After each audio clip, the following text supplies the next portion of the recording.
We've discovered your passageway and blocked it. You cannot enter now. Ready when you are.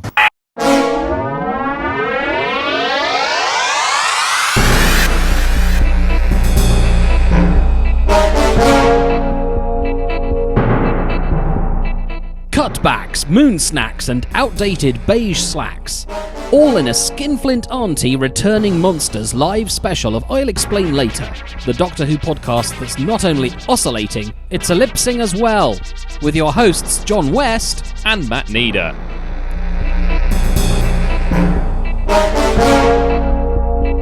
Tonight, Second Doctor Patrick Troughton braves bulky boots and a pantry with a pest problem while beating off some burly Cybermen.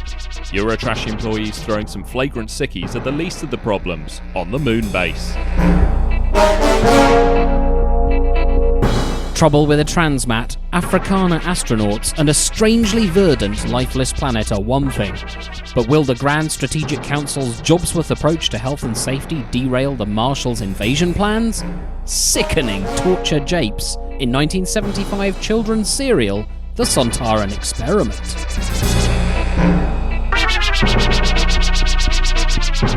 And no gun in his pocket, but one in his hand. Rory pops his cork and Amy pops her wedding champagne. Can unanimous fan favourite River Song and undoubted 11th Doctor Matt Smith give less plastic performances than poor Arthur Darvill? Only timey-wimey will tell in the Pandorica Opens and the Big Bang. Hello. Hi, evening. Matt. Hello, John. I say everyone. There's the overnights are not going to look good on this, I suspect. Yeah, Fox aren't going to take this pilot to series, I don't think. I thoroughly enjoyed watching John freezing his opening pose there while the opening titles were running. We had that kind of Naked Gun things at it, didn't it? Ever the pro. Yeah, totally. I'm well. How are you, John? I've groomed for this evening. I had a shower. I trimmed some of my facial hair. So, I've made a real effort. Perfect. Well, after the rip-roaring success of our first live stream last month, people demanded a return match, possibly with 3 stories with marginally less grim subject matter. Although whether or not we're actually going to deliver that is up for grabs. But no, we're back. We are ready to talk about 3 more episodes of Doctor Who, old and new, or newish, I guess, if 11 years old is considered new. And thank you all for joining us. So, what are we talking about tonight? Well, it's a bit of in the way that we like to graft a theme onto these episodes after picking the episodes, we realise that this is a bit of a returning monster special, isn't it? We've got 3... It is, but in the same way as the King's Demons and that can be described as the Chameleon Tales, or... Oh, yeah, we're in the late period DVD box set logic here. But I guess at some point in the making of all 3 of these stories, someone has looked at the budget and thought we could save some money by dusting off some old monster costumes and not having to make anything new. And that is what we're going to talk about tonight.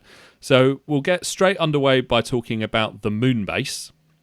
Well, before we do, it's perhaps just worth saying. Didn't realise you had some business to. No, for those of us, for those of you listening to this live and exclusive, there are obviously the various methods of getting in touch with us while we are opining.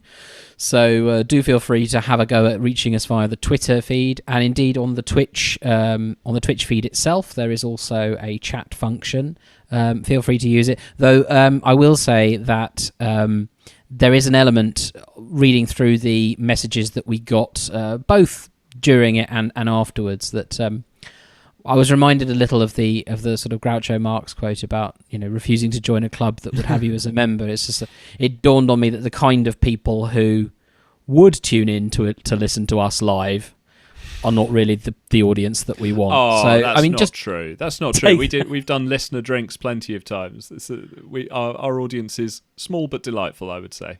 They're small, certainly.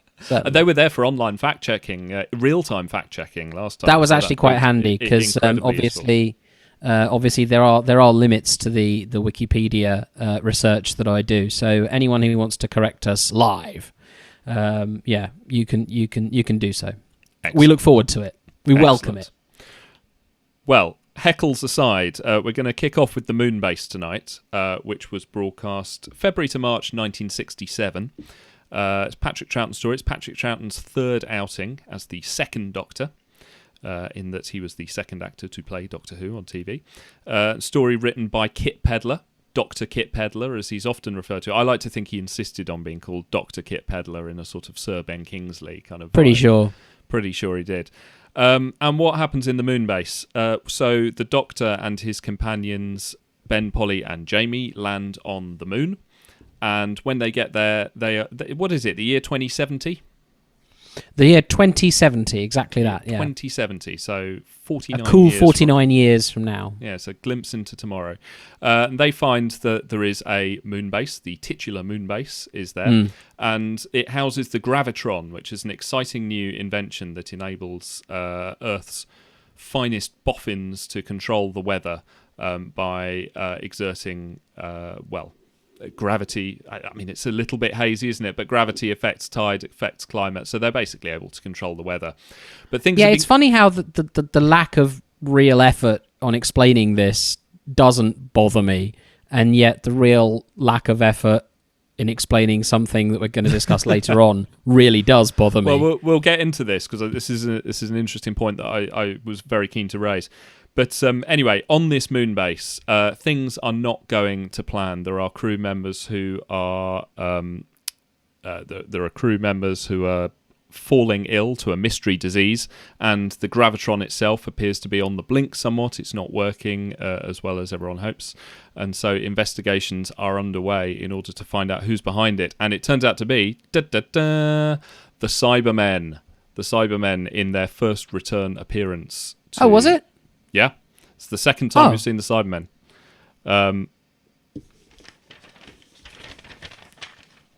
Okay. What did? I just wanted to do a bit of Foley work there. Oh, fair enough. I enjoyed it. Anyway, so the Cybermen are behind it all. There's basically a part of a plot for the Cybermen to take control of Earth's weather. It plays out over 4 episodes. 2 of these episodes are no longer with us, thanks to the BBC very thoughtfully destroying them in the 70s. Watching it double speed was quicker than this, Matt. Well, so how did you enjoy the Moonbase, first of all? Did you listen to the audiobook, or did you watch it using the cartoon reconstruction that's available on BritBox? Well, it's interesting you should mention BritBox, because I suspect I'm one of the one of the customers who signed up almost exclusively for the the sort of comprehensive classic Doctor Who coverage. So yeah, I did watch it on BritBox, which meant that I watched the sort of 3 frames per minute cartoons. Smooth. I remember joking to you as I was watching it that you forget that you're watching a cartoon. You don't forget that you're watching a cartoon. However, even though clearly the budget doesn't stretch to it being fully seamless movement with a number of frames, it really does pretty well evoke the shots, the scenes. I was quite pleasantly surprised. It's really easy to snark on these animated reconstructions because they are, let's face it, But I do think they're very sort of lovingly designed, and it is definitely a much easier watch than the sort of previous iteration of having to look at those telesnaps and looking at a single still image for a minute whilst a slightly muffled audio soundtrack plays over it. With all respect to Loose Cannon and those who were doing that kind of thing, because it was really it was the only opportunity you had. But yes, I agree, and I think they're pretty effective. It does mean that we are sort of at least vaguely able to judge the Moonbase on its own merits. Having done so, John, what did you conclude about the Moonbase? What were its merits? Just if I may, what I was going to say was this: that so obviously episode 1 is one of the ones that's a cartoon. So it's not until episode 2 that I was able to see whether the design work kind of matched what was being represented on the screen by the cartoon, and I found this a very interesting watch. I found it a bit lumpy. I quite liked it, but I sort of thought it fell apart in episode 4. What I thought was quite interesting about this was just that the money did not seem to the money has not yet run out, and the frustrations about things have not yet hit the budget. So the Moonbase itself, as I said, when I saw it in episode 1 via the cartoon, I was really hoping. I love how we're saying cartoon rather than animation as sort of the politically correct way of describing these things. It's a low cartoon. Frame cartoon. But anyway, no, what I loved about that was that I thought, wow, I hope it really does live up to this kind of 60s vision of the future, kind of spacey. It's very Jerry Anderson, isn't it? It's got that kind of feel to it, and I actually think for the large part it really does. I mean, if you're going to do Base Under Siege, and that obviously has, there's a case of diminishing returns in the Troughton era. Though, of course, this is relatively early in that run. It's only the 4th story or so? Yeah, I believe I said 3rd earlier, but it is the 4th, isn't it? Yeah, well, just there you go. It always come to me for the details stuff, right? But so glad you're here. But no, I think if you're going to do Base Under Siege, make the base badass, and that this one is. The Gravitron is really cool. The base is really futuristic and space age, and I just love the design. I liked the although clearly a horrific sausage fest. I did think that the kind of multicultural workforce, at least in the sense of coming from different nationalities, if not necessarily representative of the different well, there is, I mean, as a rarity for the 60s, there is one black character in this who's promptly killed 20 seconds into well, yeah, but this is somewhat, if this is, I mean, it's not as bad as Tomb of the Cybermen, let's say. But it's a bit rum that one character is. I think in general this is not as bad as Tomb of the Cybermen, but that's a separate matter. Indeed, I would say that it's a lot better than Tomb of the Cybermen. A lot better, a lot more fun. But I just thought it was basically. I thought it was quite fun, but not without its problems. Like I say, I think it kind of falls apart in episode 4. The get out is a bit cheap, and I don't just mean that the Cybermen floating away is quite a cheap effect, although it's quite amusing to see them sort of disco dance their way into oblivion. But no, it's also the fact that the Doctor doesn't really do anything. He scuttles about under some tables. He looks at some vials and petri dishes. There's one bit where he talks about standing up to evil, which is evil must be confronted. And I thought that was actually, it's in episode 2, and he was. I think there was a discussion about whether they returned to the TARDIS, and he said, no, we mustn't. It's a much quoted speech, that, yeah. Yeah, and I can see why. But what I really like there is that the Doctor's, and this is the reason I liked it actually is it's so absent in the rest of the story, I think. But the Doctor has a very clear moral purpose at that point. But he's undone as well by his arrogance. So he makes the stand, but then doesn't, he says, well, I'll find the cause of this disease, ruffling the feathers of the was it Benson, the boss guy? Hobson, I think. Whatever, Hobson. Oh yeah, because I remember thinking Hobson's choice, stay with the Doctor or boot him into space. So yeah, he had this moral moment, but then he says, and of course I'll find the cause of this disease, ruffling the feathers of poor old Hobson. Doesn't explain his methodology or why he doesn't think it's a disease, and it breeds distrust just at a moment where the Doctor needs the trust of those on the base. And that would speed things along and perhaps save lives. And I thought that was just a very true dramatic moment, that you had someone who made the right choice and wanted to make a moral decision, but managed to undo it through their own egotism and not taking the time, just that beat, to bring people on board with him. It felt true to the Doctor. It's something that plays out in later runs of the show. And it just felt like it just felt real. It felt like something that somebody would do in real life. So that was a proper dramatic moment. Other than that, he's just scuttling around under tables and so on. And the character that I feel really mesmerically comes to life in this is actually Polly, who comes up with the way to defeat the Cybermen that are on the base by using solvents. Manages to get Ben and Jamie on board, leads the attack and douses one of them, and that was just really cool. And I it's such a shame that Ben and Polly perhaps didn't have the long run that I think they deserve. I've always liked them when they've come up. Yeah, I completely agree on Ben and Polly. I think they're absolutely terrific characters, and I think it's. I mean, both of them are sort of incredibly capable characters, like incredibly capable of working out a solution to a problem. It's a real attempt, at least I think, of doing an ensemble cast again, of like all of these characters bring something to the table rather than just being there to sort of ask questions to the Doctor. There is a lot of. And I sort of, I mean, like you, I think I made a note of a lot of the quite sort of casual sexism that is displayed towards Polly, who is the only female character in this. There's obviously, she's consistently relegated, including by the Doctor, to being asked just to go and make coffee for the rest of the men. There's a point where she's told that something is man's work and that she shouldn't really get involved. And obviously... Although... I was going to say that is specifically, that's when Ben says, no, you're not going to go and attack the Cybermen. Yeah.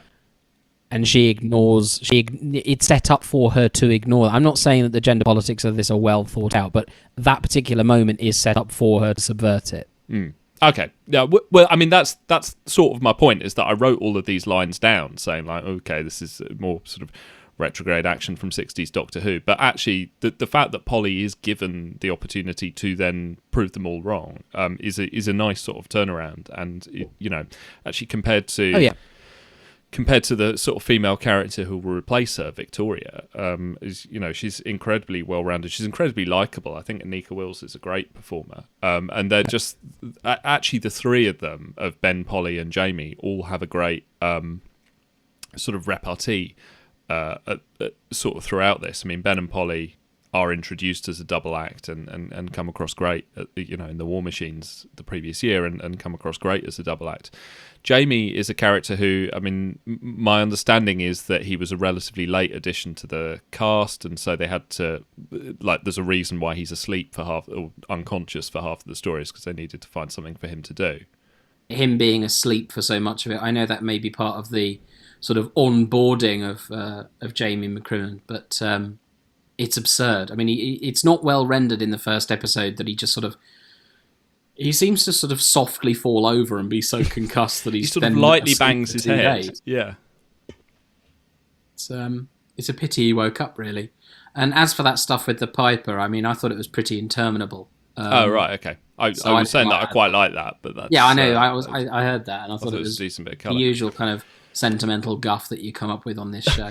But I guess getting back to the sort of overall what I thought about this, it's tell us what you think, because we haven't. I mean, I think it's all right. I mean, I find Troughton Base Under Siege stories boring, and this is the first of the Troughton Base Under Siege stories, and I take your point that, I mean, there definitely was a production decision made that they were going to spend all the money on one big set and then have a couple of smaller sets. And that's exactly what they did. And the money is obviously spent on that one set. But I kind of think, the Base Under Siege thing, where, like, as a matter of format, you are trapped in a space with these characters and there is something assaulting that space from the outside. That is, the concept. You need to really ramp up the claustrophobia. I think there needs to be sort of character work that means that you really feel that you are trapped in that space with these people, because by definition you're not going to get any excitement from seeing anything else. So I kind of feel that, obviously there's a bit, for example, where the gravitron starts to fail, and and there's the reference to a hurricane going on in the Pacific, and obviously they don't have the budget to stage a hurricane in the Pacific. It would have been nice if they could have, maybe had a bit of stock footage in to sort of represent what that might be like. But the idea that sort of bugs me about this and so many other Base Under Siege stories is that there is something dramatic happening elsewhere, and our involvement in it and the tension of it is seeing some men press some buttons on a computer panel. Which, when you think that, I mean, the new series is done Base Under Siege, some well, some not so well. But even if you look at the sort of the low budget options like Midnight, where it is essentially real thought has been put into what it would be to be trapped in that space with those characters, and ultimately, I just think this is... There's lots I like about this. There's lots that feels well thought out, and there's lots that feels like well designed. Like, I think, and Kit Pedler was brought on the show in order to sort of bring a little bit of scientific nous to it, and it's thought through enough to sort of feel that, like, okay, this isn't just sort of entirely random sci-fi concepts that they're throwing at the screen. The idea that you would control the weather by affecting Earth's gravity is sort of vaguely plausible in the level of detail that it goes into. So you go, yeah, fine.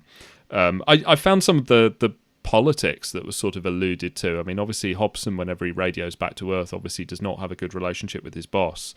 And there's that conversation where they say that in order to get to this point where the weather was something that was controllable, all of the negotiations that had to be gone into with farmers on Earth in order to actually presumably get all the regulatory apparatus in place in order to make this happen is a nice little bit of detail. Something that felt very real to me as well was that this had clearly been the culmination of, as you say, huge negotiations, and the geopolitical stability of the Earth depended on it, and yet it was all being done slightly on the cheap.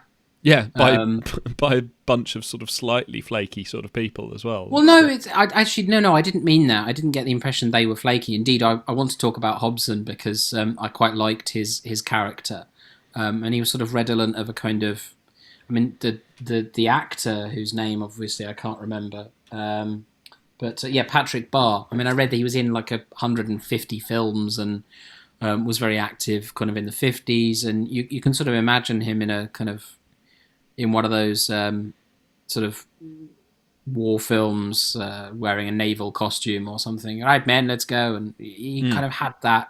You believed him as a kind of leader of that group. But what I meant was, even within the plot, it's being done on the cheap. They don't really have enough operatives. They don't really have enough contact with Earth. They're not given the equipment and supplies that they really need to run something. There aren't fail-safes for something that really should be rather more expensively provisioned than it is. So I just thought that was quite interesting. Yeah, I think there's enough stuff. I mean, obviously, I think all of the thought has gone into the setup, and I think the setup is a good one. I mean, I want to talk about the Cybermen, so we'll come on to them sort of shortly. But I think the basic. But the Cybermen are almost the least interesting part of it. Well, this is the thing. So the Cybermen, this is their second appearance. They first appeared in the 10th Planet, and that was earlier this season, which when I find absolutely remarkable to think of the turnaround that this was being made on. That this story was commissioned after the third episode of the 10th Planet went out, because the people were responding really well to the Cybermen. So that episode was broadcast in October 66, and then this was on air by February 1967. So it's like literally sort of 6 weeks, basically, or 6 to 8 weeks to actually turn this thing around and get the Cybermen back out there. And Kit Pedler, obviously one of the creators of the Cybermen, the Cybermen are, certainly on their first outing, this really interesting sort of science gone mad concept about, like, what would it be if we started Frankensteining ourselves too much with sort of technological add-ons? At what point do we cease to be human? Whereas this, sort of straight away, they're kind of back into they're almost immediately relegated to space robot gangster territory. There's nothing. There are a few bits where it's sort of alluded to the fact they're looking to convert all of the people on the base into Cybermen, and I do think that some of the stuff with the people working under cyber control is a little bit creepy, but fundamentally they're quite just boring space robots at this point. And I mean, I did find the whole sort of subplot that their plan to take over the Moonbase was by poisoning the sugar. Like, really, it feels quite low rent, doesn't it? It's so low rent. And they're only able to work this out because some people take sugar in their tea and other people don't, and that's how they realise that this is done. But yeah, the coffee. It's coffee. They don't mention tea once. It's coffee throughout. Do they not? Okay. Well, that's nice. Kit Pedler, clearly a coffee man. Maybe that's what we're all going to be drinking in the year 2070. But it's incredibly low rent, this idea that Not on the latest climate projections. Yeah, true. They are, well, that's why we'll have the gravitron. That's a good point. But yeah, it's an incredibly low rent scheme that the Cybermen are operating here. Basically, this entire thing is run by Maxwell House, isn't it? That's what this is. The global warming's happened. All the coffee is running out, and Maxwell House get off their arse, dust off their corporate social responsibility binder, and stick a Moonbase up there. That's what they do. We do a rewrite of this and get someone like Kevin Stoney in to come and play some. It won't be coffee Kenko. It won't be Nescafe. It'll be Maxwell House. But I guess it's just this combination of things that Blackwell of coffee brands. Have you finished with the coffee jokes? Is that the? That wasn't a joke. Oh, fair enough. It's this weird combination of things that are well thought out, like the basic setup, and then things to which like almost no thought has gone into at all, like some aspects of what the Cybermen actually plan to do. And for all of the, and my understanding is that Kit Pedler was on a retainer from the production team at this point to provide scientific input, and yet there's a scene in episode 4 where they plug a hole. That sounds like a sweet gig. Something with gravity. Yeah, it's easy money if they want it. But there's then a scene in episode 4 where they plug a hole in the side of a moon base where literally all of the oxygen is escaping from, using first of all a coffee tray and then someone's coat.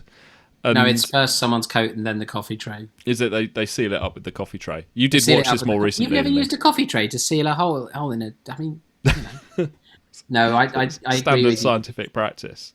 It's so strange because I sort of quite enjoyed this, and yet every time I pick at one of the threads, it's like I think the Doctor had, apart from that one scene where he lays down, puts up the standard of moral courage and at the same time undermines it by being arrogant, which is a good dramatic moment. But other than that, he's just left sort of fiddling with knobs and scuttling around under tables and looking rather unconvincingly at sort of files in the laboratory. Most of the kind of daring do is left to Polly and a little bit to Ben and Jamie. The base is good. I liked Hobson. I like the international cast of characters. I love the fact that that... Can we talk about Roger Benoit? Roger Benoit. You know that he's French because he's got a little neckerchief. Sort of cravat on at all times. No, it was amazingly, despite the accent, it was actually a French actor. Yes. André Marin. Who then subsequently played Andre the Drunk Chef in Faulty Towers, which was a detail that I was very taken with. I had missed in the that. Gourmet Night episode. Yeah, I assumed with his outrageous French accent. I thought, oh, okay. Gravitron. He's going on about the gravitron. I thought, come on, this guy's called Nigel, isn't he? Yeah. And no, actually French. Actually so French. There you go.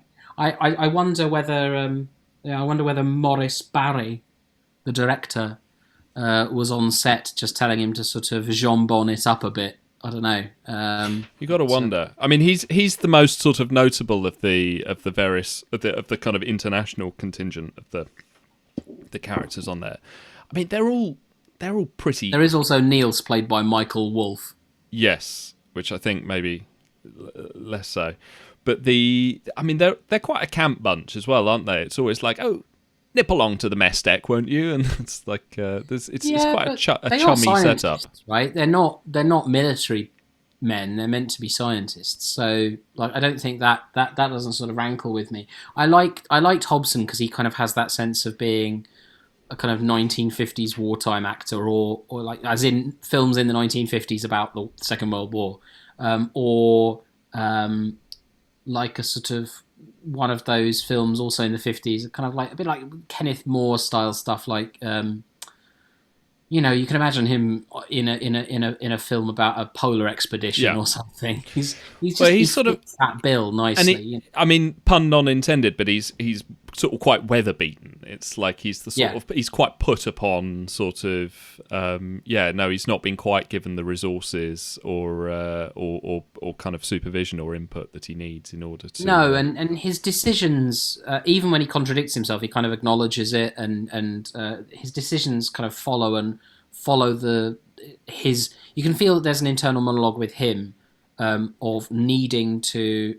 Command must involve that you look like you're in command, and so even if you have to contradict yourself, you do so. You just you go with it. So I actually thought he was pretty well rounded. Speaking of internal monologues, though, there's a very strange scene where the Doctor talks to himself. Yes, and kind of partly in voiceover, and and you kind of get the sense that that's an attempt at drawing out the Doctor's eccentricity or the bohemian nature, which people always talk about with the Second Doctor.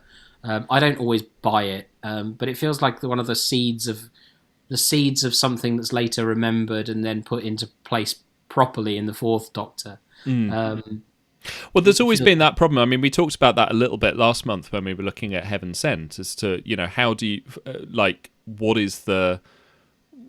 is the way, bearing in mind the Doctor isn't meant to be your audience identification character. Sometimes you do need some sort of mechanic to sort of find out a bit more what's actually going on in his head, really, and to relate to his thought processes. And obviously in Heaven Sent, you've got that sort of quite stylized sort of rendering of him imagining himself in the TARDIS solving the problem.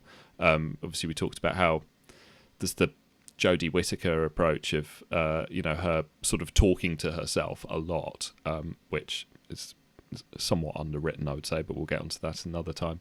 But that's what I call the kind of the Jane Horrocks stuff. Oh right, it just feels so sort of, but it's like it's sub-Tennant. Yeah, when RTD was kind of just. When Tennant gets given a lump of exposition that he has to say, it's one of those things from the 21st century that they invented and then got rid of later. Which he does do. Which he does do occasionally. When he phones it in and it's like that, but worse. I do agree. We'll get onto this actually. But yeah, with Heaven Sent, that's at least. That internal monologue is at least done with an attempt to make it a bit different and a bit, to give it something. Whereas this attempt just to give the Doctor a sort of thinks track is quite odd, I think, and it's obviously not. It doesn't really land. Not something they sort of. Is it? Quite apart from anything else, sorry, this is so all over the place. Basically, I so loved the design of the Moonbase and the politics of it, and I liked Hobson. And I liked Annika Wills and Ben and Polly in general. So there's so much I liked about it that it's kind of overshadowed the fact that it doesn't really work and that it all completely falls apart in episode 4. There isn't really a good conclusion. The Doctor doesn't really do very much. He looks through a telescope and says, "Oh yeah, point it over there." And the finale really where the Cybermen are sucked into space. The fact that the Cyberman was hidden under one of the bedclothes in the it's just laughable. And when he throws it off and goes and leaps off, and the cliffhanger is somewhat underdone by the very visible and incredibly audible creaking of the table. Well, it's just wobbling, is it? Yeah. And, so look, I did like the fact they rendered that in the animated version as well, though. That was nice. Yes. But look, I mean, I think, I think it's fascinating how the Cybermen. It's like you say, when they first appear and, Ben says, well, I don't like the sound of that conversion, you get that slight sense of the potential of the Cybermen. And when they take over the guys and the kind of weird nerve control they've got through the virus is kind of a bit chilling. But they're quickly just space aliens who just come, doo-doo, they have a flying saucer, and it's just, and what's their plan? Poison the sugar so that you can get the type 2 diabetics to. It's the Homer Simpson plan, isn't it? First you take the sugar, then you get the power, then you get the power, then you get the women. Clusters of modules act as a foundation for larger inflatable environments that could be maintained for living quarters, experiments, as well as energy and crop production. The base would be shielded from cosmic radiation by bags of lunar soil heaped over the modules and inflated structures, with causeways to any section of the base. For many, the idea of building a lunar base seems very distant, but much of the technology exists today. When NASA's space station is in place, these pioneering efforts in engineering and design may become a reality by helping us establish a manned lunar base sometime in the 21st century.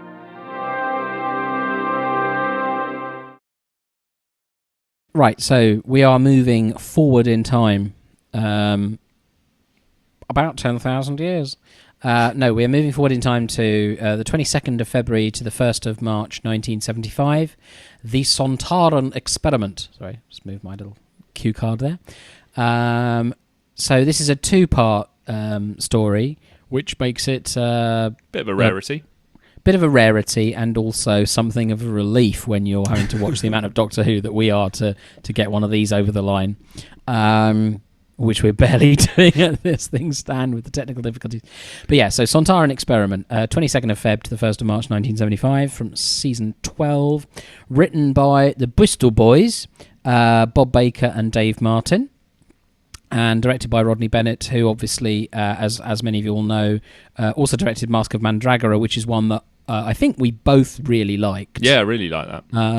And of course Ark in Space, which is the story that precedes this one. There's a bit of a story there about this was originally meant to be a kind of, I mean, it sort of is a 6-part arc in the sense that this story follows directly, but it's pretty discreet. You don't need to have watched Ark in Space. The arc, if you like. You don't need to have watched Ark in Space to enjoy this one. What do you need to do to enjoy this one?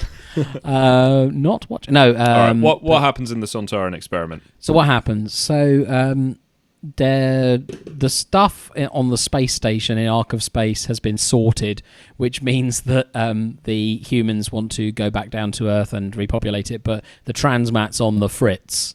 So the fourth Doctor, Tom Baker, goes down to the planet with Harry and Sarah Jane to try and fix the transmat so that large volumes of humans can repopulate the Earth. But there are some soldiers, mercenaries, people who seem to have been bussed in from an Eric Saywood script, sort of scratching an existence, playing dice and bartering each other's clothes. There's sort of, the scratching existence, a few soldiers. No one really knows why they're there, apparently least of all them, because they don't spend much time explaining it. And they're being picked off one by one by a strange robot who is in fact controlled by a Sontaran who is conducting experiments on humans to find out whether there are any risks to invading the Earth. So essentially he's doing a kind of health and safety recce of the planet to report back for the Grand Strategic Council, and there's an invasion force that's waiting for his report. So essentially it's a treatise on bureaucracy. Well, the Sontarans kind of are bureaucratic, aren't they? I mean, it's one of the things that, I mean, the new series or the revived series very much goes for playing the Sontarans for laughs. But there is this sort of sense, which I think after this point, when they just become another alien race, where they start showing up en masse in stories as opposed to just being an individual Sontaran. So this is obviously the second Sontaran story after the Time Warrior the previous year. And that has a single Sontaran, Lynx, who's trapped on 13th century. And that's with the third Doctor, right? Yes. It's the story that introduces Sarah Jane. And here we are with the fourth Doctor, and then we have a single Sontaran on Earth in the far future. And I think there's this sense, still at this point, that the Sontarans are vaguely being characterised as characters. Like the Steyr in this one and Lynx in the previous one is a character, whereas later they're a sort of marauding alien, species who turn up en masse to do things, rather than being, quite this individually characterised. It's not sort of universally across the board. But yeah, it's an interesting one, this, because one of the things that sort of really struck me, what this reminded me of more than anything else was and I don't know if this is quite the right comparison, but it's something like The Long Game in Series 1, in the Christopher Eccleston series, where, you know, it's a 2-part story. They're not going to do huge amounts compared to the sort of 4 or 6-parters, but it's a bit of texture that is designed to fill out the world a little bit more. And I always think, you know, the Key to Time season is always referred to as being like the first arc season of Doctor Who, where they had a running plot line.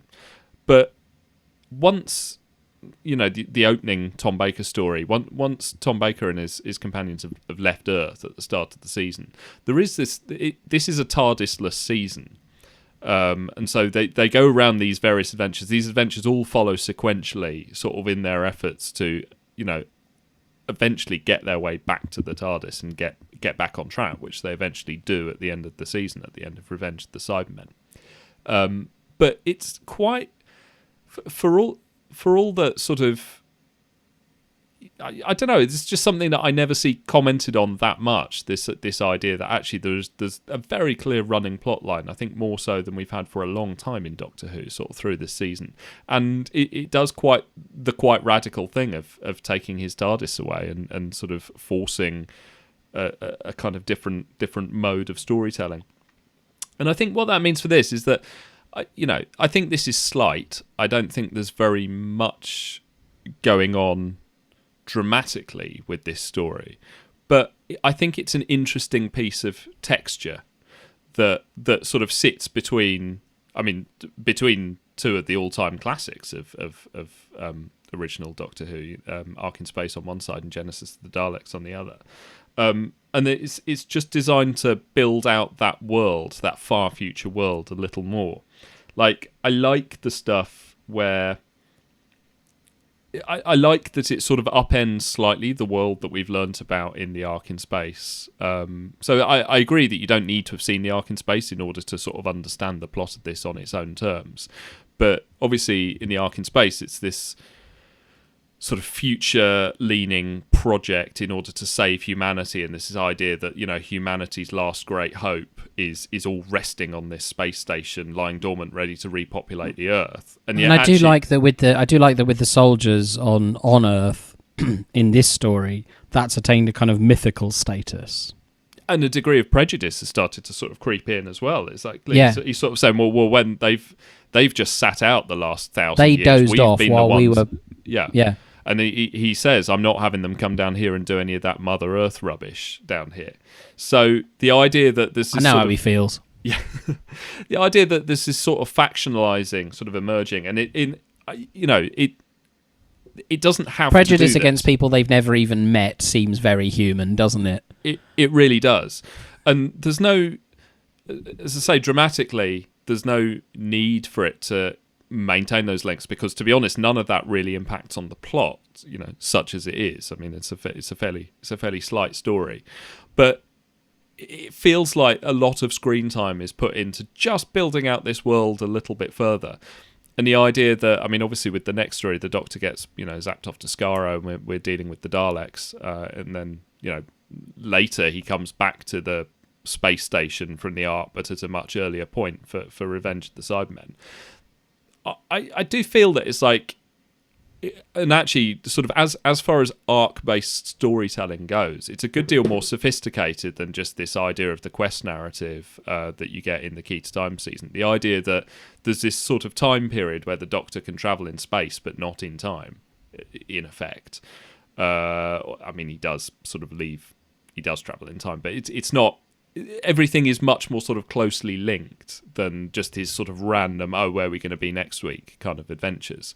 And so taking a bit of time out just to build that world out, which is effectively what this story is doing, I thought was really interesting. Yeah, I think those kind of little moments in the dialogue, like about, as we just said, with those on the Ark effectively having sat things out, attaining mythical status, did it really happen, you know, that kind of thing, but also having sat things out and the prejudice against the idea of them coming back. That world building stuff is probably and also the kind of tensions between the different factions within the Sontarans, which are only very lightly alluded to, but Steyer, in discussions with the Marshal's desperate to get his invasion fleet over, and so my report has been signed off by the Grand Strategic Council. You can't go without it, and all that sort of stuff. And it's just, I love all that. But that kind of little world build, those kind of pinpoint details on the picture are rather better than the full canvas in a way. If you step back Completely to look agree. at the whole picture, it's not really, doesn't amount to a hill of beans really. There's a lot of scrambling about on hills. It's just Sarah, Harry falls down. Everyone falls down various crevasses of And then differing. they're scrambling back up. yeah. And incidentally, this of course is notable for being filmed entirely on location. I think Spearhead from Space was the last such story I understand until this point in 1975 to have been filmed entirely on location around the abandoned medieval village of Hound Tor on Dartmoor. Perfectly evocative. If oddly overused, I mean, obviously, it's the only place they are, but they were clearly so taken. It was directed by Rodney Bennett. It was clearly so taken with the sharp falls and the big.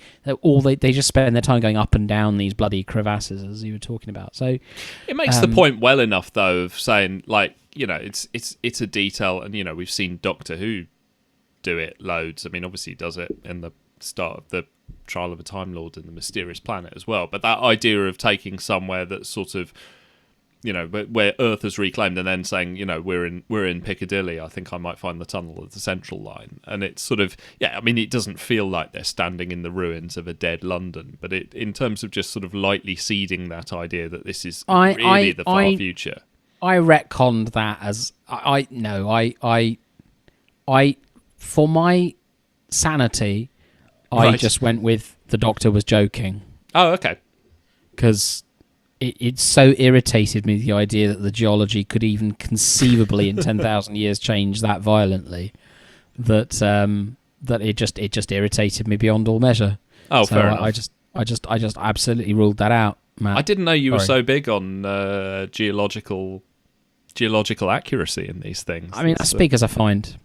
If I'm not happy about the geology of a Doctor Who episode, I had spent many of my given how much Doctor Who is shot in quarries, this must be a continual minefield for you. Well, at least a quarry, being a man-made environment, can have very different kind of landscapes within it, such that you can utilise them in many different ways, as the producers of Doctor Who, of course, found. But what I will say is that I spent many of my formative years, watching Time Team, and I learned about geophysics and how you can see what's in the ground. And there's no way that London would have disappeared like that in 10,000 years. And frankly, Piccadilly doesn't have a hill in it like that. So sorry, fair enough. Don't buy it. Okay. Now, moving on to perhaps more interesting terrain. What I do think that we haven't discussed, which is really interesting with this, is the heavy leaning on torture. Yes. And the kind of, which is what this is about in as much as there's much plot. It's that Steyer is torturing humans for experiments. Yes, and also, they're waiting for the Marshal is waiting for his report to say, who is. It's evident that an invasion force can just turn up, right? Yes. He's doing this because he's continuing to stretch out these experiments on the humans because he's enjoying it. There's no, it's evident that 3 blokes and a blaster rifle could take out the people scratching and existing. This is before the thousands of people have arrived from the space station. There's like 9 of them, right? Yeah, and they're all pretty knackered by this point. Yeah, 20 people with clubs in their hands could take out these bastards. He's continuing these experiments not because he needs to work out what the weaknesses of the humans are or what risk they pose. He's doing it because he enjoys it. And I find it interesting that I think Steyer is kind of he's played for laughs on the bureaucracy side. Yeah.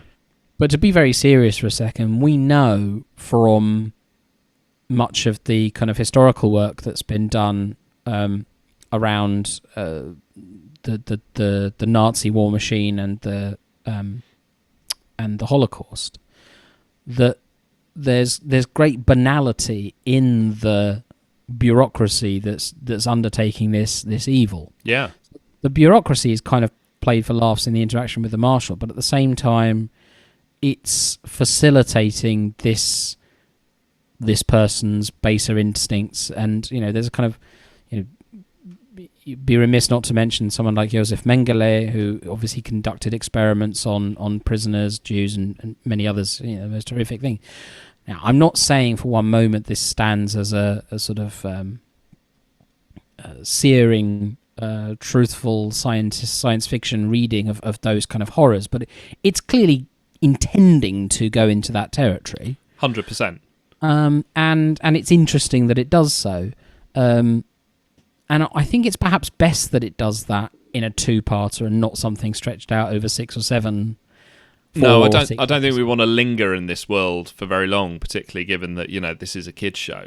But yeah, exactly. I couldn't agree more. I like that they touched on it. Yeah, I couldn't agree more. I mean, I think there's. I definitely made a note that it's sort of a lot of the kind of experimentation that was done in World War II. Obviously the Nazis, as you mentioned, but in Japan as well, where the scientific method was deployed and scientific sort of gains or data were sort of were achieved, but in the service of cruelty and sadism and evil in effect. And yeah, I definitely made a note of that, particularly because the next story, Genesis of the Daleks, is one that really does go into. I mean, all it's about is about sort of Nazi scientists essentially. Yeah. And the survival instincts of what that sort of wartime survival versus sadism, but all of that is totally what Genesis of the Daleks about. To the extent of giving Guy Siner his first Nazi role. 100%.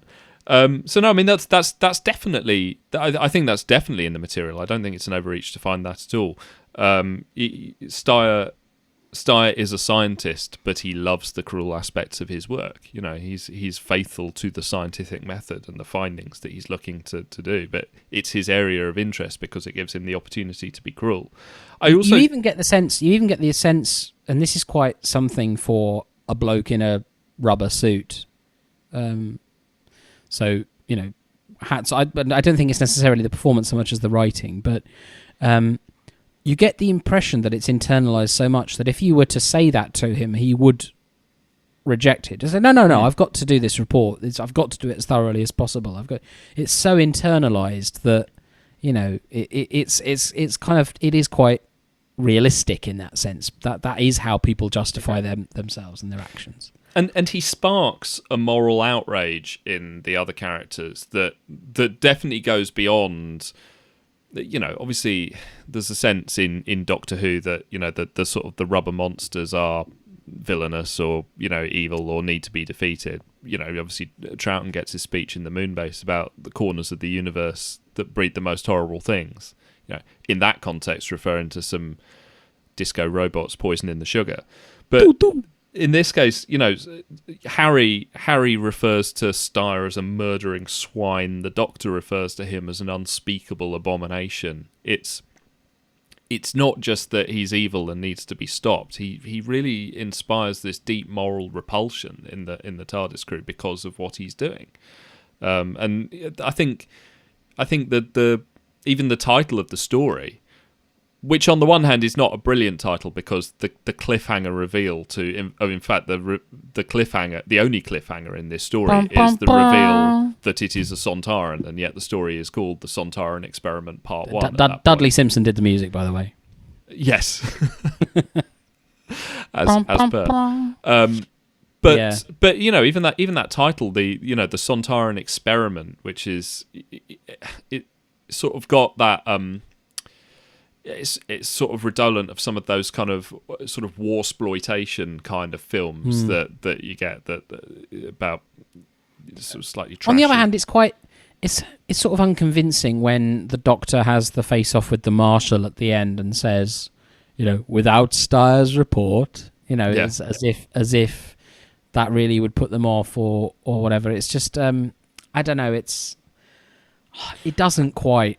Well, it's a very perfunctory wrap up. I mean, it's Steyer is essentially worn out by a small amount of running around up and down a hill, and that feels a bit. In that time, they're able to stick a bomb in his ship, or press a few buttons in order to blow it up. We don't even get to see inside the ship, so we don't really get to see what Harry has to do in order. It's less a ship; it's more a sort of golf ball. Yes, well, that's the same as the ship that we see in the Time Warrior as well. So, I mean, I find that interesting that they were keen to reuse some old monsters on this to save money on the suits, but it clearly, I mean, it's the same actor, Kevin Lindsay, who played Lynx, but it's a different head and a far less convincing one. Well, I say convincing, but it's a far less effective one, articulated one, I would say, than they have in the Time Monster. I think the suit in the Time Monster is brilliant, and this is a sort of kind of rather flappy piece of latex that's kind of wrapped around his head with his eyes sort of somewhere in there.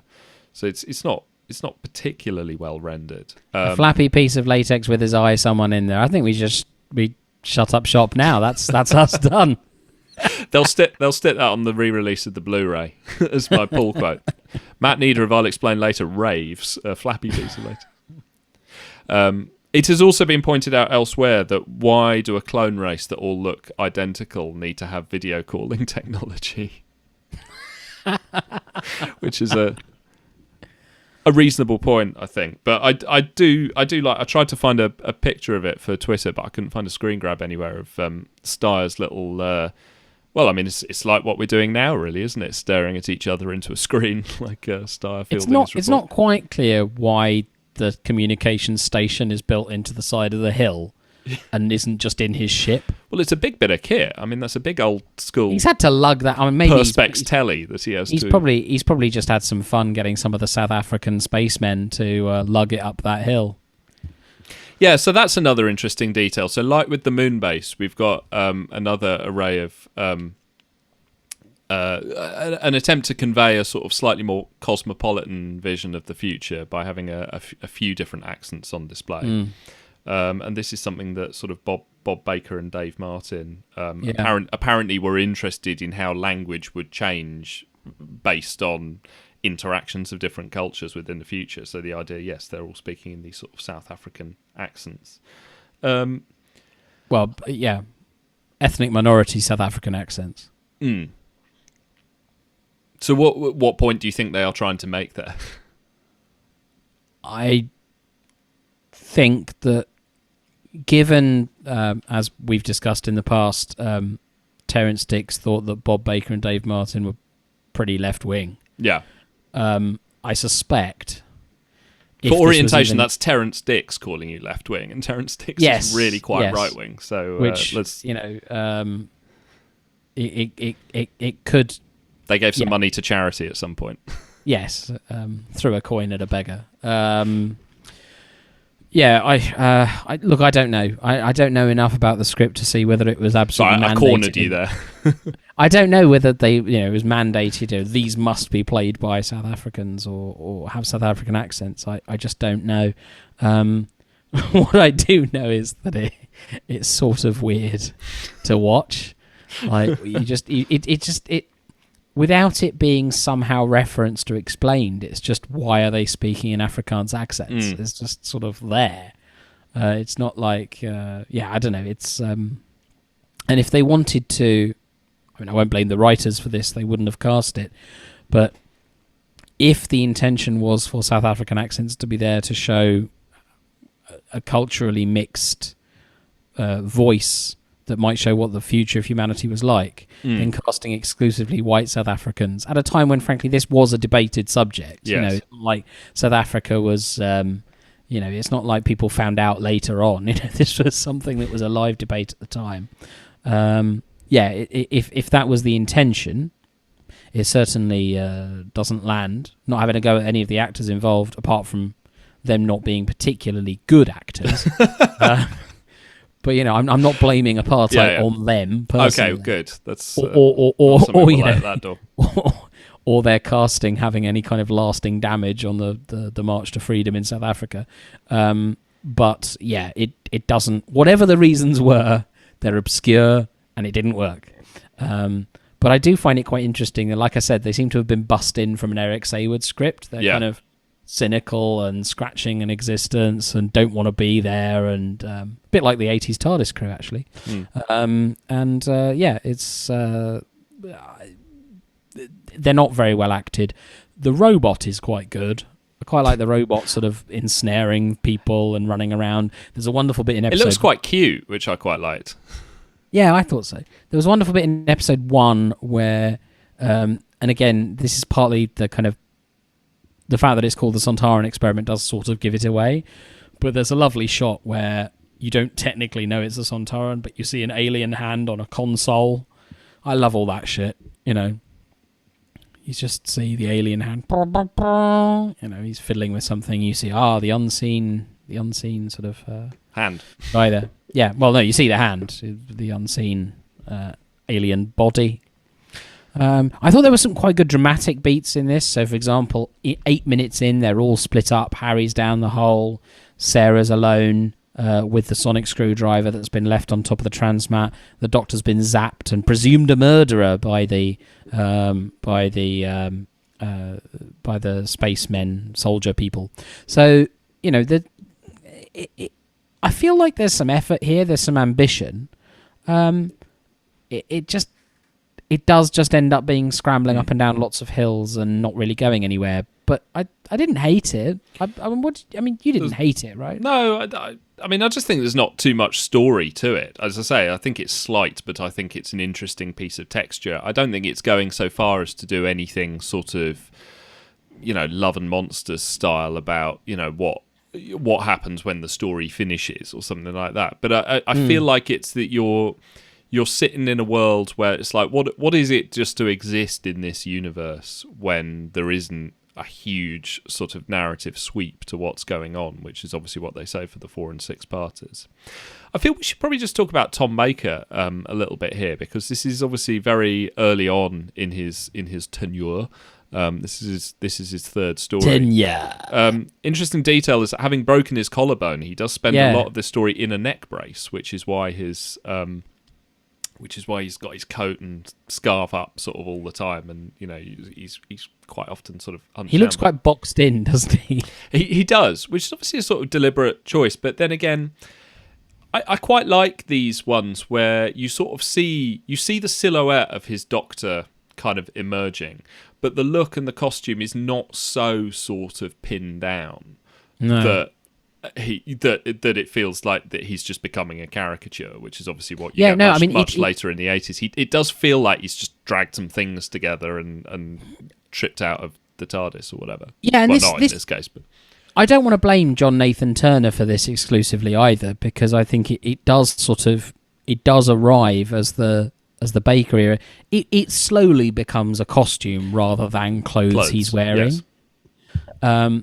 And even with John Pertwee, John Pertwee doesn't, John Pertwee, we always say nice threads, but John Pertwee, that's just the way that Doctor dresses. He has a style, but he's constantly changing his shirts and his waistcoats and his jackets and capes. Red satin lining, blue satin lining. Exactly. He's got a couple of capes that he might decide to bust out. But yeah, and that to be honest, always really, when the characters become so sort of uniform in the 80s, it does bother me. It's like, why do these people never change their clothes? They must absolutely stink by this. Yeah, I did quite like. I know, right? I did quite like it during the Tennant era when he would occasionally, He got a blue suit. Yeah, exactly, or wear something else. Probably the most effective for this is Capaldi. Yeah, always changing it up. Very much has a style, but does actually change it up quite a bit, sometimes with a hoodie, sometimes... but yeah, this feels like a point where Tom Baker has a very clear look, but it's not a costume. I really like it. I really, like really. it. And you also feel I also that, think the Doctor has more Sorry, go on. agency here, than in the Moonbase, where he's just sort of poodling around. The Doctor does try, not always succeed, and that's fine, but he does try to shape events. Yeah. And, he does provide not only moral leadership, but he provides sort of constructive leadership and tries to close this thing out and tries a few things. And that, I think, is...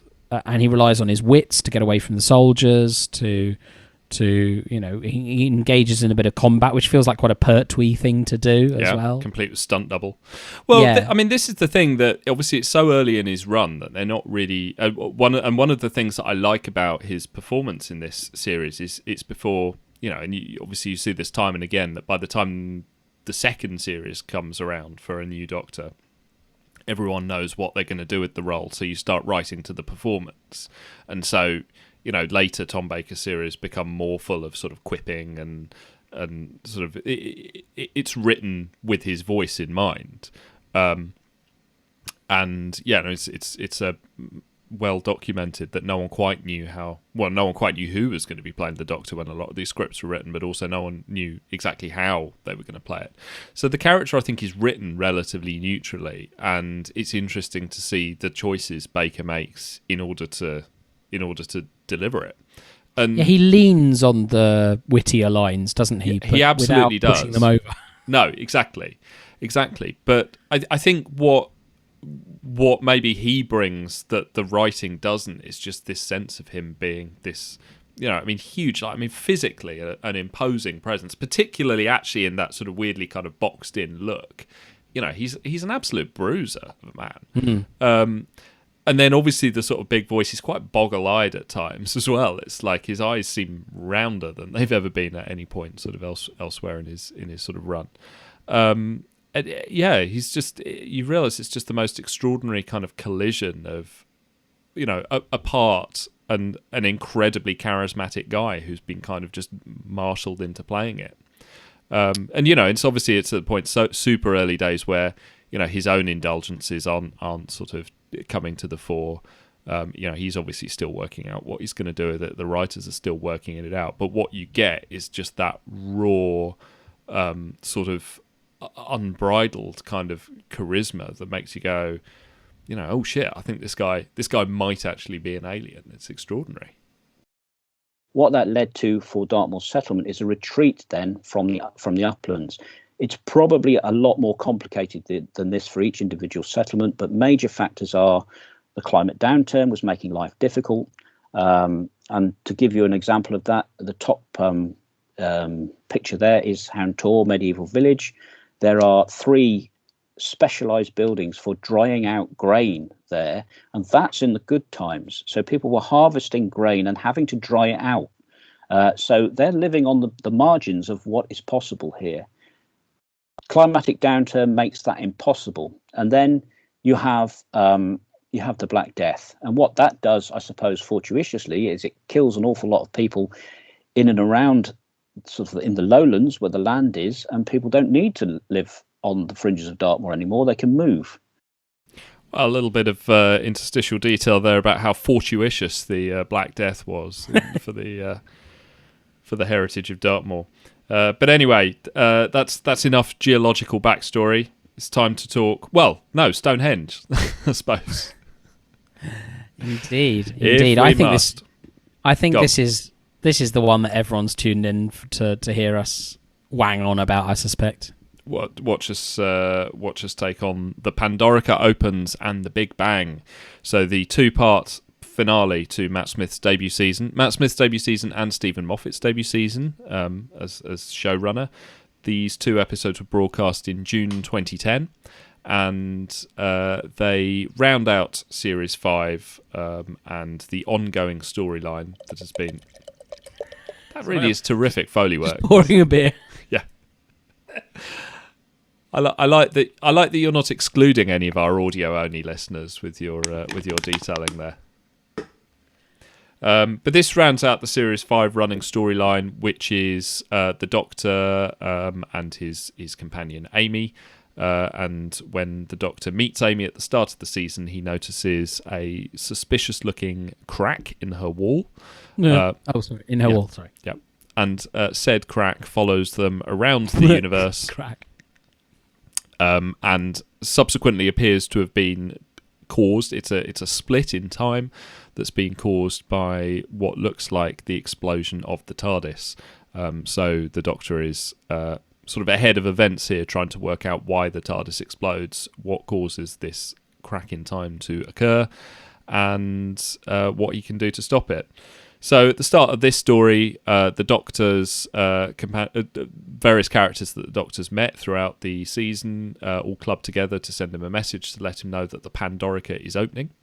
So the Doctor teams up with Amy and River Song in order to travel to Stonehenge, under which is buried the Pandorica, this box which is Pandora's box, basically, as is made abundantly clear by the script. Supposedly a hyper-secure prison to imprison the most dangerous creature of the universe. But who or what could that creature be? It's spoilering nothing to say that it turns out that this is a trap laid by many of the Doctor's most fearsome enemies to imprison the Doctor within to keep him out of harm's way, possibly because they have determined that the crack in the universe is being caused by the exploding TARDIS, and they are keen to keep the universe ticking along and to get the Doctor out of the way as well. So various timey-wimey shenanigans occur to explain how the Doctor is able to reverse the death of the universe, resolve or otherwise the explosion in the TARDIS that causes the crack in time, and ultimately get out of the Pandorica as we see him imprisoned in there at the start of the first episode. The viewers of last month's episode might have been surprised to see us reasonably effusive about a Stephen Moffat script. We are I think perhaps slightly unfairly, we'd garnered a reputation over the years of being some sort of stridently anti-Moffat podcast, but not in the slightest. We had a lot of good things to say about the Capaldi run in general and about Heaven Sent in particular. So let's see if we can buck expectations here tonight. John, what did you think of the Pandorica Opens and the Big Bang? The thing that really struck me about this, watching it, other than the fact that, Christ, it was 11 years ago, which really was a kick in the balls when I sort of clocked that. But the thing that really struck me about it was that I suspect that I feel about this era that the way I feel about this era now, the way many perhaps would have felt about the Sylvester McCoy era in the late 90s, which is that I didn't like it, but at least it was sort of trying to go somewhere. It's pacey, I think, perhaps to the point of occasionally being a bit panic attacky.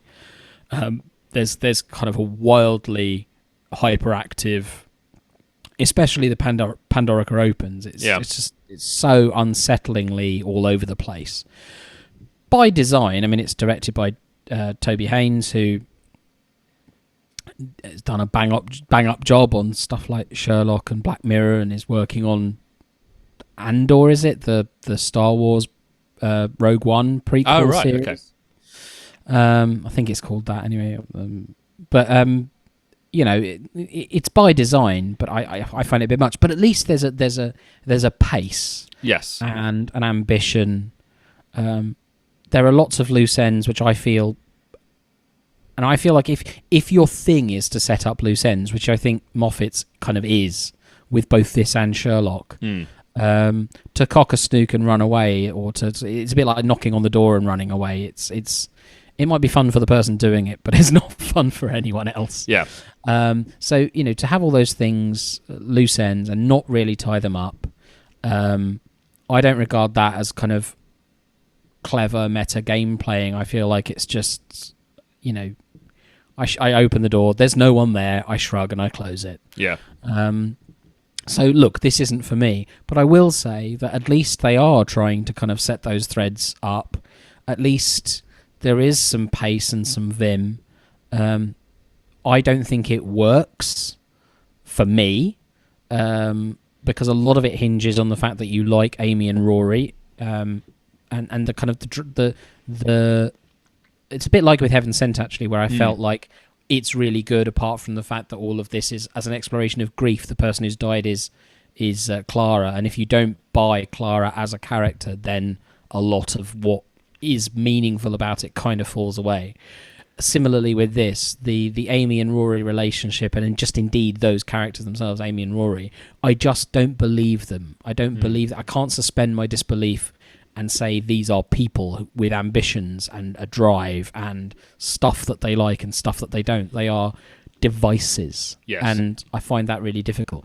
But if Moffat he wants you to like them. He wants you to care about them. If you do care about them, the emotional payoff is set up. If you like them, the emotional payoff at the end of Big Bang, if you like them and you like this Doctor, that emotional payoff is probably earned. Yeah. Even if the plot doesn't really amount to a hill of beans, or the threads that have been set up aren't neatly tied. But I do at least look at this and go, wow, that opening sequence in the Pandorica Opens, going from Van Gogh to Churchill to Liz 10 to River Song to the Blue Man Group, the fat Blue Man Group guy, in that kind of Star Wars cantina. Yes. It's got some pace. It's got some ambition. It's trying. It's got a pulse. And when I compare that to the Chibnall era, it's like Chibnall is like Moffat, but without the box of tricks. Now, the box of tricks don't work for me, but the Chibnall era is like Moffat without the box of tricks. And you realise at least Moffat, I mean, I'm sure Chibnall is trying, so it's not that, but at least Moffat had the ambition and kind of, he knew where the toolbox was. It's not for me. Yeah. I don't like it. And we'll get into deeper reasons why I don't like it, because that's really why people tune in. Made them sit through an hour of us wanging on about the other stories. But my overall thing was actually, I can talk about this in and of itself, and I can tell you all the reasons why I didn't like it. But I thought it compared very favourably to the current run of the show, which I just feel is so running on empty. Drab. Yeah. No, I mean, that sort of pretty much mirrors my reaction to it, is that, ultimately, I think there's a whole bunch of stuff in here that sort of doesn't work, and I think I largely agree, for much the same reasons. But it's nice to watch Doctor Who with a pulse, or just a sense that, someone was trying to do something that wasn't just making another episode of Doctor Who. For me also, and it's like, getting back to sort of some of the things that you say about, you knock on the door and there's no one there, kind of in effect being sort of Moffat's approach to dangling threads that either then he chooses to ignore or sort of fob you off with. It's assessing. I find now, sort of looking back and being able to see his era kind of in encapsulation, it's a set of two. It's a set of two problems, really. One is like, do you like the setups, and the other is, do you like the resolutions? And I often find that quite often the setups are intriguing, but the resolutions either don't come, as in the case of a couple of the things here. It's like, we're promised the explosion in the TARDIS, but it's never explained why the TARDIS exploded, and to my knowledge, it's still not entirely clear why the TARDIS exploded. I can't remember if it was addressed with a couple of lines in Matt Smith's final episode just to tidy up a few loose ends or not. So either the resolutions don't come, or in the case of the following season, there's just the anger that I felt about someone going, "Oh, it was a robot double after all," was quite something. But it's like, do you like the setups? And this is, I think, this is a story of two halves. The Pandorica Opens is a long way to go for a brilliant cliffhanger. And actually, I quite like a lot of the running on the spot, the little feints that it does in terms of, I mean, actually, I think the pacing is a bit all over the place. It's like you've got the sort of, it's manic in terms of like cutting from location to location, but it's still quite a long multi-location scene set up to get the characters into the action. And then a lot of the actual discovery of the Pandorica, the opening of it, doing all of that business around what it is delivered through exposition on a closed set, which it feels like the emphasis is kind of all wrong a bit there. I'd like to see a little bit less setup and a little bit more sort of exploration in order to find out a bit more about this box.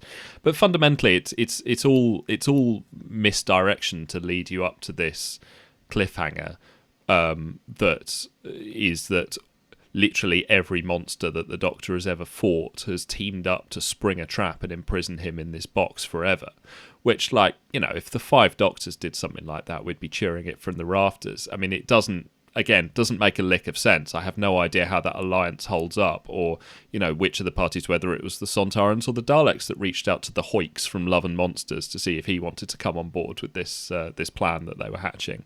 Exactly. It doesn't make any sense at all. But it is a great scene of seeing all of those monster faces there as the Doctor's being dragged towards the box, sort of helplessly, and it's a great cliffhanger, and a cliffhanger that sort of sits on multiple. You know, multiple stories reach their crescendo as the TARDIS explodes with River inside, the Doctor's imprisoned in the box with all the monsters outside, and then the Auton duplicate of Rory guns down Amy. I think that's.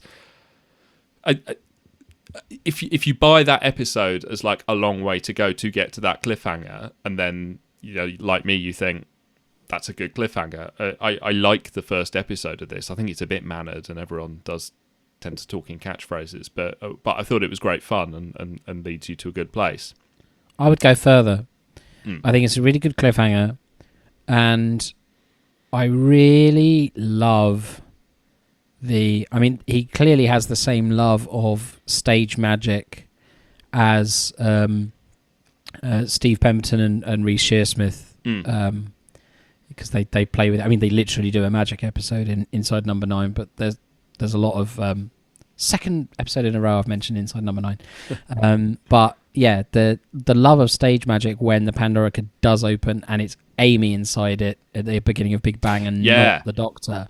That's proper David Copperfield shit, you know. It's proper stage magic kind of, and you want to know how it's going to be resolved as well. It's so like it's because in the way that actually a lot of the, you know, Russell T Davies said the Doctor Who cliffhanger in an era where stories are largely being told in single episodes, the cliffhanger survives in the pre-credits teaser. Yeah. So in effect, watching all of this back to back, you've got 2 cliffhangers in this. Not only have you got the Doctor being imprisoned in the box, but then you've got the bit at the other side where the box opens and it's Amy inside. So all of this like really works for me. I'll overlook its inconsistencies and where it doesn't quite make sense in favour of the fact that, you know, I like the pulpy scale of it, and it feels like it's moving towards what a finale should be. The stakes are raised, there's more monsters, you know, have at it. But the resolution is, I think it's just annoying. It's just like it's a lot of time travelling around, which does, you know, as my wife put it when she was watching it, said, well, you know, if he can do that, and if he can unpick such an seemingly intractable situation like this with a bit of time travelling back and forth, you know, why he doesn't do that all the time?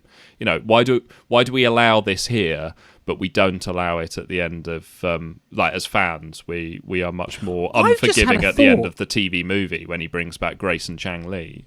We'll come back to this, but I just had a thought about Moonbase, which I was desperate to get, which is relevant to this. You're shaking your laptop. You're banging your hand so hard. Those poor bastards get flung into the sun, and there's even a line saying it could be a week before they reach the sun and burn up. And what does the Doctor do as soon as they solved it? He dusts his hands off and buggers off. He doesn't try and get those poor bastards being flung into the sun. He's even got a time machine, so if they're mildly roasted, he could just go back and, you know, deal with that.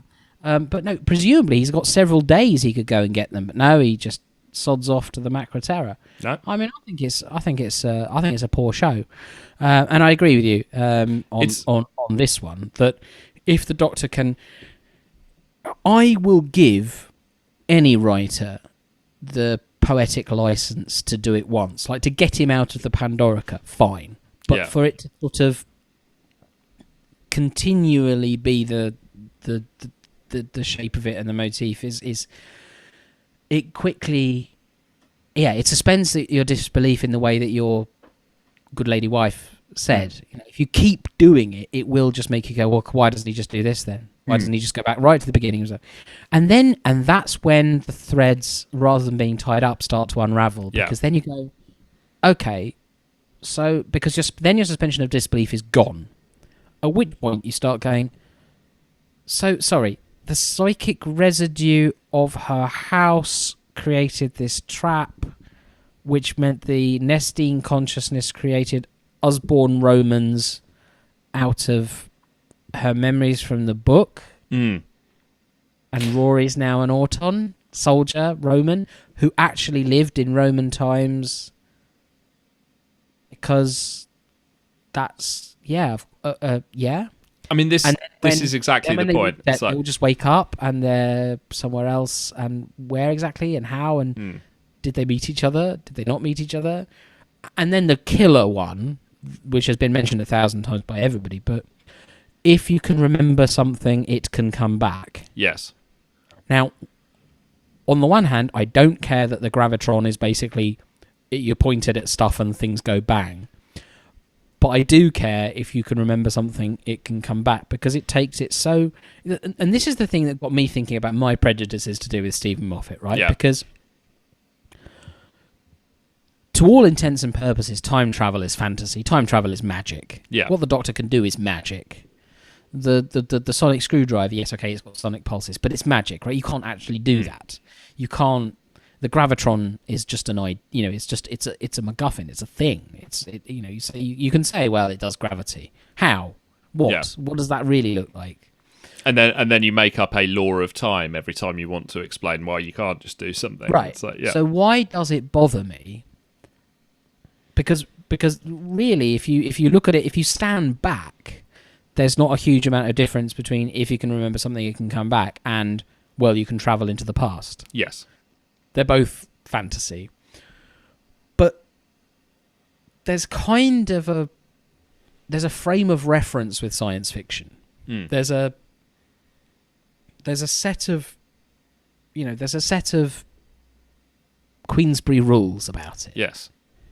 That it has to sort of make some kind of... There has to be an internal logic to the way things are constructed. Totally. And if you can remember something, it can come back is just a thing. There's no internal... It's not linked to something else in a logical way. It's just put there for you. But sort of more to the point, I would perhaps allow it if it wasn't that elsewhere he makes huge play about this being a rules-based system. And so the problem for me is that he's trying to have his cake and eat it, really, with whether he wants to follow the sort of a sort of whether he wants to play meticulous logic games or whether he wants to throw his lot in with magic and bullshit. Which, as I say, I'm quite happy to do one or the other. Quite a lot of Doctor Who, I think, is powered by magic and bullshit. But there's enough sort of dramatic heft to do it. Like there's definitely a wealth of great science fiction literature that's based on extrapolating the logic of time travel and how you could or couldn't do things. I actually rewatched the. If anyone here hasn't watched the Spanish, must be about 15, 20 years old now, film Time Crimes, which is about a man who finds a time machine at the bottom of his garden, which can move him. I think it can move him back like a couple of minutes at a time, and he keeps going into it and ends up, tying himself into terrible knots. In terms of how the rest of his day plays out, essentially, which is brilliant. But it's a really tightly contained system. Like basically, the story is a tightly contained box, which is designed to sort of contain all of the sort of the logical. It almost plays out like farce, which is a mode that obviously Stephen Moffat, we've talked before, like loves dealing in farce. Especially the sort of like doors open here, doors open there. Sort of the science fiction version of your French farce. And it's a mode he deploys across all of his work. Even back to his sitcom stuff. He made his name as a sitcom writer. Exactly. Yeah. Exactly. So that's fine. That can work. And to be fair, the sort of the Moffat style, which was so defined by Blink, is based on this idea that this sort of seemingly random situation and a mystery comes together in a beautifully kind of complete puzzle box, and you get the phenomenal excitement. And the early episodes of Sherlock do the same, where all of the pieces start to drop into place, and you start to understand. There's a real exhilaration as you start to understand how this comes together. Yeah, and season 1 of Sherlock being the only good Sherlock season. Completely agree. Hard agree. What this is trying to do is have it both ways. It's trying to set up the idea, and particularly with how time travel is used to resolve the Pandorica problem. He's saying, all right, he time travels back and forth, and he does things in this order, and that's how this works. Which, okay, is fine if you're going to do that as a closed system. It sort of breaks all of the rules of like why we haven't seen the Doctor do that to resolve any other problem that he comes against because he's a time traveller. But he does that there, and then there's a whole bunch of the rest of the stuff which is magic and bullshit. The incredibly vague sort of sense that somehow the Pandorica is this box that could also then contain all the information we need to reboot the universe, and seemingly reboot it so that it becomes an exact clone of what it was. It just wouldn't have the Doctor in it, and then magically everyone is able to remember the Doctor anyway, so it doesn't really make any difference whatsoever. Or even just the basic inconsistencies that it seemingly takes hours, if not days, to open the Pandorica in episode 1 because of all of the levels of security that they have to break through. And then he just flings the Sonic at Rory and says, "Oh, it's easy to open from the outside." Well, they open and close it like a revolving door, in the next episode, and it's like it's opening and closing all the time. So, there's no sort of internal consistency. There's a simile there to be made, but I'm not going to do it. And what also then. And I suppose finally for me, why the Big Bang just really collapses in on itself. There's a supernova joke to be made there, but it's too late for me to properly think that through. Why it all sort of collapses in on itself is that for the most part, all of this is done through exposition, and it is. We've talked in the past about how I think there was a budget cut on Series 5, and some of the episodes, even though there's a sort of play made towards great scale, are actually quite small. And most of the Big Bang is a bunch of people sort of rattling around inside a museum. A very small, it's basically just the regular cast and a Dalek prop kind of rattling around the inside of this museum. And everything is done... which, again, I think is a really good sort of... It's a really good storyboard, right? You go, what about a Dalek chasing the Doctor and a kid around a museum? Brilliant. I want to watch that all day long. Totally. Indiana Jones stuff with torches at Stonehenge. Brilliant. And Romans. I want to watch that all day long. And by the way, that Cyberman in the part 1 where it's like it's the disembodied head and the arm and everything all sort of looking for each other. Again, that's great. That's like, I want to watch that all day long. But it's like a series of snapshots of great scenes from an episode that are stitched together with just this postmodern sort of artifice. And the annoying thing is that if you were to, I suspect that those who would defend it would say that the postmodern artifice isn't artifice. Actually, the fact that you call it artifice means you're missing the point, and that don't you get it? Amy is a Doctor Who fan, and the Doctor is missing for much of her life. She was born in 1989. Yeah. The Doctor doesn't, blah blah blah. Yeah, I know all that stuff. But all of that is cute ideas. It's not actually narrative, and I could forgive a lot of the kind of leaps that are made to try and the leaps that are made that leave connective tissue unimagined and undone. If I believed in the characters, Yeah. and that's the problem. Sorry, and I know I cut into a point you were making, and I hope you haven't lost it, because I'm keen to hear whatever. I've definitely lost it, but that's but Karen. But that's why I'm doing a Doctor Who live stream. Just like, and again another Moffat idea that's interesting. He's very keen often on the idea that there isn't really a villain, that it's a machine gone wrong, or a situation. A situation gone wrong, or a good idea gone wrong, or something gone awry, rather than there being a direct villain. And the idea that all of the villains club together to get rid of the Doctor because whatever he's doing has the effect of destroying the universe. Clearly it wasn't his intention, but that's what they're worried about. Is a good idea, right? Yeah. I quite like the idea. I don't know whether I quite like the idea. I don't know whether you really want the show to go down the road of the Doctor being an unwitting villain. He kind of undoes that. No, it's not really the Doctor that's the problem, blah, blah, blah. But again, I come back... I could forgive a lot of this if I believed in the characters.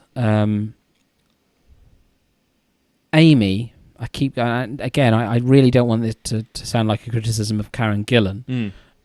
But, I don't think she's the world's greatest actress, right? But at the same time, she is described in this as a mystery. Yes. The Doctor says in this that she makes no sense. You're the girl who didn't make sense. Yeah. And then so 18 months later... She has no backstory. To be followed by Clara, the impossible girl. Yeah, so. she literally... See a pattern emerging here, Steve. To the extent that her father, Augustus Pond, whose name seems to have been pulled... from thumbing the first few pages of a baby name book, and has no character other than being sort of slightly fat and whimsical. You remember how lovingly all of the extended families were rendered in the Davis era. I mean, obviously Jackie, of whom we were sort of great fans, but then Wilf and Sylvia Noble and... I mean, none of it really works for Martha's family. I will say, I think that's a real bum note. And actually, I would go as far as to say, really work for Martha either. Yeah, and Last of the Time Lords we haven't reviewed yet, but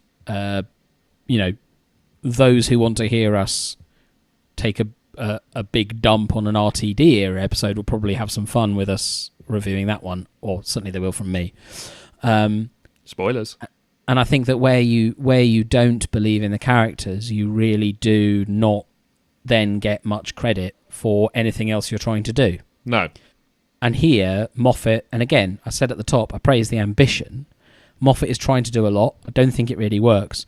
But I'm not even giving him the benefit of the doubt because I love the characters, because I just don't believe in them. In fact, because of precisely the web of intrigue that he's spun, insists that these characters don't really exist. Yeah. So why would I care about their emotional payoff? I mean, I was lost before the emotional payoff because it is largely a lot of running around going, and it's that the freewheeling banter just really grinds my gears anyway. But again, it's like we said with the Moonbase, that disappointing that it feels like a lot of the action is stuff that is actually happening off screen. What you're seeing is the space where people push the buttons. This traffics in huge concepts, but delivered, in a very closed setting through exposition. It's like I can maybe just about grasp that there is something of the sort of scale and wonder and impossibility of creation sort of being loaded into this idea that actually this one box is all they need to restore everything we have ever loved in the universe. But I don't buy it, and I certainly don't buy it when it's just, but maybe the box, he's got an idea, maybe he can just throw this in. It's that. And then when you start to sort of roll in the the interminable, which to be fair, Davis has form on this as well, but it kind of really ramps into overdrive here. A female character giving a speech about the Doctor that is that kind of, there's a man and he's out there and he's an impossible, wonderful man and he's got a box and it doesn't make sense, but he's going to rescue us because that's what he does, and then he'll be gone. And it's like, while Murray Gold ramps everything up to 11. Murray Gold earns his stipend with this. I'll give him that. It's pretty much wall-to-wall music, isn't it, on this by this point? This is like 90 minutes of screen time and 90 minutes of music. He's not messing feel around. like Murray Gold... I'm sure this was not how Murray Gold felt, but there's a... I was Jim... Intrigued to think about what Murray Gold might think about things. We go on. Jim... No one cares what Murray Gold thinks. Sorry, Murray Gold, if you're listening. Sir Murray, as I call him. That's the clip that's going to go viral from this, isn't it? Jim Hall, Knight Sir Murray. But Jim Hall, formerly of this parish, recommended a James Bond book to me, and I can't for the life of me remember what it was called. But it's a history of the James Bond films, and in there is an anecdote, a fabulous anecdote from John Barry, who basically... now, I'd always say, because I hate On Her Majesty's Secret Service, and I know that many people love it. Many people say it's the finest Bond film. I can't bear it for various reasons. Many of them actually quite Moffat-related, right up to the indeed beginning with the This Never Happened to the Other Guy, which is a kind of meta thing. And I guess I just don't... I have it in for meta stuff, maybe. Anyway, the point is this. That... Basically, John Barry, who of course was the composer for that film, met George Lazenby playing Bond in On Her Majesty's Secret Service, and thought, "My God, this guy is so crap.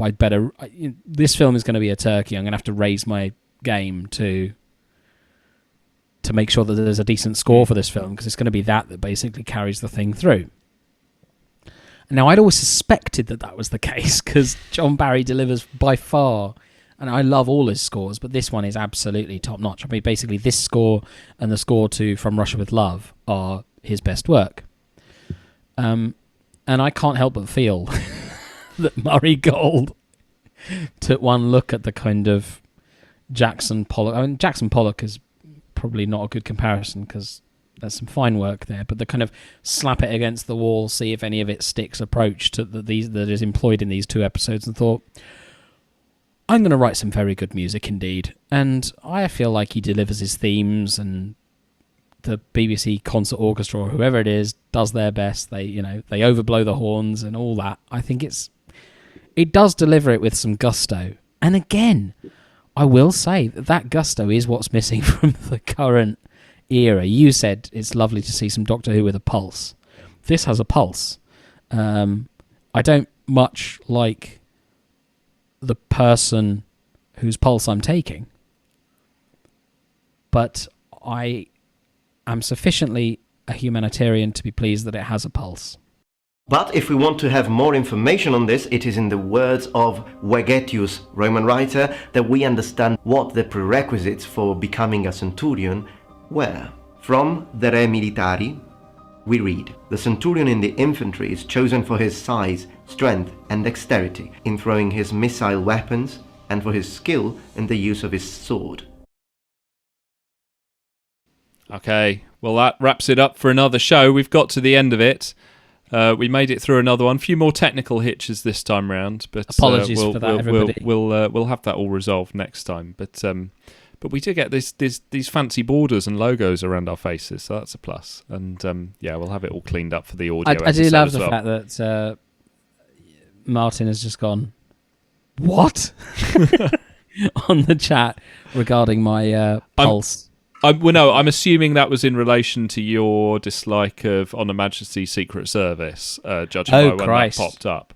But we'll have a look. We can confirm later. So just a couple of shout outs to people in the chat tonight. Obviously we've got Gareth Gwem in tonight, and Gwem was invaluable in helping us technically raise our game, at least on the visuals this time round. So thank you for all your advice. Yeah, the audio is definitely not his fault. Thank you, Gareth. Yeah, and I'll text you shortly after this about the audio issues. And also just a hello to TARDIS Toad, who wanted to just throw in some notes on the Sontaran Experiment. So he said, my favourite fact about the story was that Norman Scott lived in Chagford, which was the base for some of the crew, including Tom Baker.